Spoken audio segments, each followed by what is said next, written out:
And then I started this 10 years ago. Wow. Yeah, and I changed it so many times.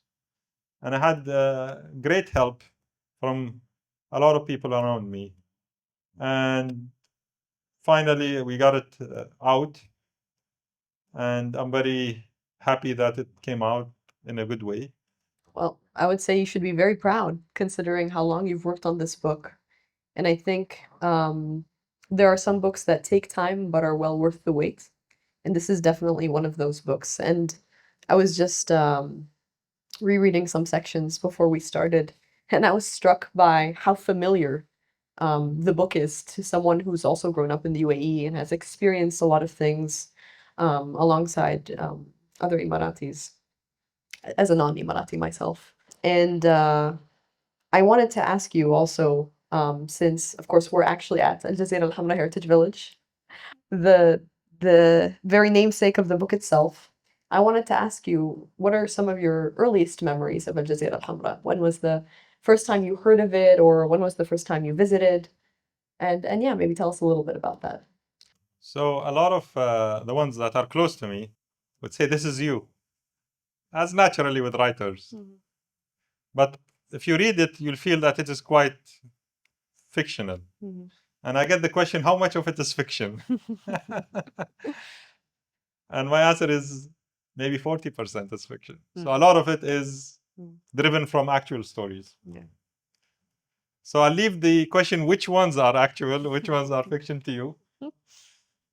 But then my earliest memory of Al Jazeera, and it has contributed a lot to the story.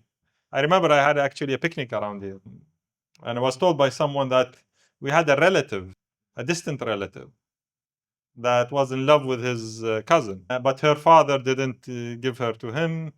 He married her to a wealthier or more stable guy. And the guy went and he actually came to the Red Island. So the story was that he became crazy and he lived in the island amongst the jinns. So that is the story that I was told really earlier on. And that story never left me. That, you know, what kind of level of love he had. And the latest I heard of that story is that decades after, I mean, she visited him. Really? And he was acting like a child, basically, in that he literally became crazy. And there is the background of a key character in the novel, a series of actual stories put together, fictionalized, and that is the book. Thank you for sharing that. I'll be sure next time when I'm walking around the village Try and find him. to think of that to think of that that gentleman and his experiences here. I wanted to ask you, because I think we know that more people are writing about Al Jazirah Al Hamra Heritage Village. We have more scholars who are conducting research on it. I've interviewed a couple of people about who've worked on the restoration of the village myself. And I wanted to ask you, what is your vision for Jazirah Al Hamra Heritage Village, especially considering that you've now made it the site for a piece of literature through your novel? Yeah. So in designing the book, I I designed it in a way whereby it can actually become a series. Yeah. Yeah. And I would love to see something like this happening. I'm receiving a few offers, basically. One is actually an animation. Yeah.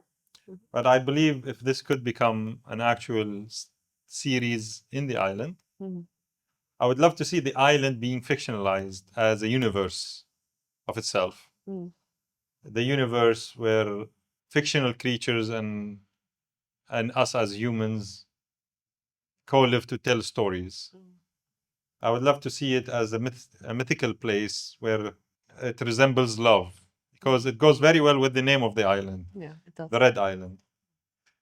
And if it can symbolize love and the whole struggle in the concept of love, then I think it could grow a positioning regionally or even globally to become a destination for where magic and love and fiction meets. I think there is, in my opinion, a potential for the island to be as such.